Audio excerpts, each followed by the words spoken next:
Hello, YouTube. ZiggyNo back with Sports Cards Daily.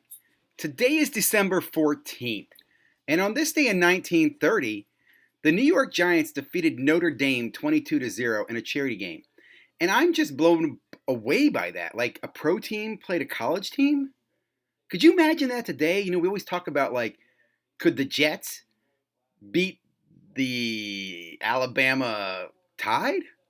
Crimson Tide? Everybody always says pro teams would crush college teams.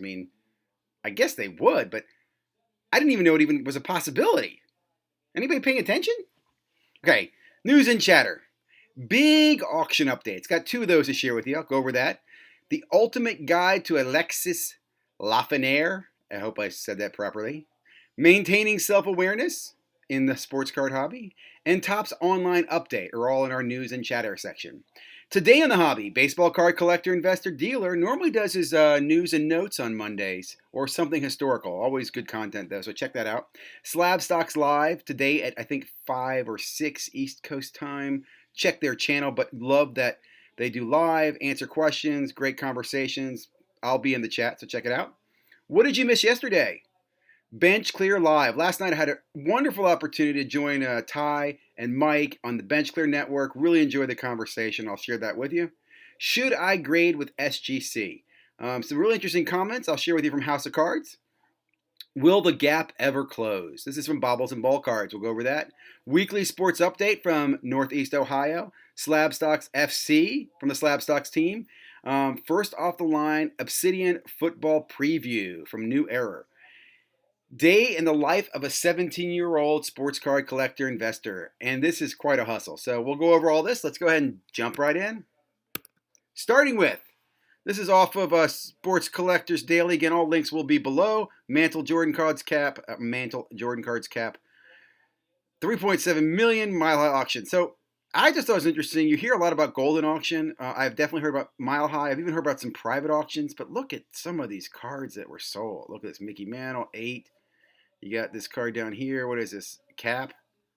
You got, look, here's another. I just love this. I want to bring this up because I'll talk about this later. This PMG parallel. This is a gorgeous card. And we all hear about, the precious metal gems. Just imagine if precious metal gems weren't so precious. What if they use this insert everywhere? Kind of like what Panini does with their inserts. I only mention this because I'll bring it up later on. But I think the key to a good insert is not overusing it. And this is definitely one that's iconic in the hobby. Again, the link will be below. You can go ahead and check all the details. But this is always good stuff because I think you get a good barometer of what's going on in the market when you look at these auctions. The other auction was Golden Auction. They had the Giannis Superfractor rookie card. In fact, here's a really interesting fact. This is Prism's first year that they'd 1-on-1s. There were no 1-on-1s in the 12 set. This is 2013 was the first year they did 1-on-1s. And this is probably the most iconic Prism 1-of-1 in history. In fact, this might be Panini's iconic card. When you think about it, it was a Panini card. Unlike the Brady card that they bought Playoff, they didn't, Panini wasn't around when Playoff made the Brady card, so they acquired that asset. Anyway, lots of great details and stats here. I think this card was owned by Rizzo Sports, if I'm not mistaken. I think I saw it on his channel, so Rizzo must be driving around pretty large. This is pretty cool here, $211,000 for a 10 PSA 10 Jordan. Remember, these were $70,000 last year during the whole Jordan rush, and I think they even dipped. I think they hit like 90 or 100, and they dipped down to 70. Well, the index is up, man. 211,000 is amazing return. That's 3x on a $70,000 investment in less than 12 months. Wow. Some Kobe cards. Again, I'll share all the details with you down below, so check that out. In the article section, Ultimate Guide to Lexi. Really good article on Sports Card Investors website. Again, I'm not too aware of Lexi, and I'm not as strong in hockey, so I really enjoyed this article. I'm definitely going to be chasing some of his cards, try to grab Young Guns. Currently, I'm just kind of buying sealed wax and sitting on it, and we'll see where we go from there. Maybe buy some singles here shortly as well. But great article on Sports Card Investor. And then on to Card Ladder. They had a great article as well. New one yesterday, Maintaining Self-Awareness in an Ever-Changing Hobby. Good article, a little lengthy. Really talks about the evolution of this collector, how he started, where he was, how he assessed, and how he readapted and changed. Definitely very much collector-written article. Really enjoyed it. In fact, it even makes me have a point here. And he basically says, being self-aware, recognize your pros and cons, change your game up a little bit. Some people talk about zag instead of zigging. So great article. Do recommend checking it out. Again, I love bringing attention to articles and content creators out there. Next up is Topps and Topps Online. A few things to point out. Again, the Jeter set, which I mentioned early on, I think probably about 4 or 5 days ago, it has sold out, which I kind of suspected it would, since it does have numbered and has autos. I do think this is a great value for an auto card. I mean, you have a good shot at an auto and a good shot at a Jeter auto. Not a good shot, but a better shot than you do in some products. And I think this was $19.99 when it came out, so not surprised that sold out. Another thing I'll quickly mention is that I've heard that on Topps' main site, on their UK site, I don't have it up here right away, but Topps sold direct in UK Topps Chrome at I think £100 per box, which is great price.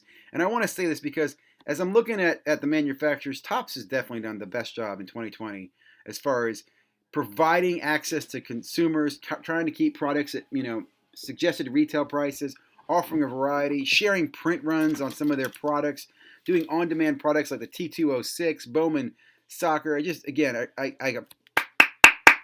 I applaud Topps. Really proud of what they've done. And I am ashamed of Panini. I'll just leave it at that. Anyway, into the content. Really enjoyed this last night. I've been following Bench Clear for a while. I've known Ty for years. Really like what Mike and Jeff and the Bench Clear group guys have done. Please check out the video if you have a chance. Love to hear your comments, feedback. Like I got some negative thumbs down probably. And I'm sure some of the content will be interesting to read the chat later on. But I did love being on the channel. And, I love doing these collaborations. I hope to do more in the future. Thank you guys again for the opportunity to be on your network, your channel. House of Cards did a great video here. Check them out. Give us a sub if you haven't already. Definitely a growing channel. Good content.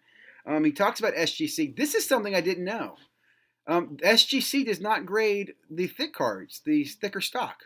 And as he points out, he didn't know this either, and they don't show it on their website. And I didn't know this. And does anybody know this? This was a shocker to me. I also think it's kind of bad that they didn't tell him this until they sent the card back 5 months later. You could have called them hey, sir, we have your cards, and by the way, we don't process thick cards, instead of kind of waiting and then sending it back to him. That's just tough, because this is a football card, and as he points out, he can't get that graded now in time for the playoffs because of SGC. I won't go into too much further details, but great comments here, great insight. I will just say that SGC. Next video is from Bobbles and Ball Cards, and he actually talks about SGC and will they ever close the gap between SGC and PSA? And I'll simply say no. It's not going to close. I was talking a little bit on Bench Clear about this last night. I think the biggest differentiator that PSA has is the lack of the 9.5. They don't do a 9.5, which I know now you're thinking, well, how's that an advantage? But it really, if you look at Baseball Card Collector, Investor, Dealer, did a video on this. In order to gem mint on PSA, you have to hit a 10, right? There is no 9.5. So the likelihood of gem minting in PSA is about 50% on most products, where if you want to gem mint on SGC or BGS, you got to hit a 9.5 or above. Greater opportunity. That half a fraction, that half a point is a huge competitive advantage for why why PSA holds a higher value. Again, I won't go into too much detail, but I just don't see that gap changing. In fact, I think the gap's going to widen a lot if SGC and Beckett don't do something special soon. They have to do something. Next up, Neo, Northeast Ohio Sports Cards. Great update. Love these updates. He kind of goes over what's going on in the market, talks about trends, basketball's back. He looks at Luka, some of the cards, more popular cards. Gives a few tips on what he likes and what doesn't like. Again, why I enjoy this channel is, again, I like the fact he uses all the data. He's using a data tool. He talks about kind of trends. Not really a sales pitch, in my opinion, but more, information on it. And again, I just love the weekly content. Always on Sunday. Again, I really appreciate that, Neo. Keep doing it, man. Next up, another consistent content provider, Slab Stocks FC.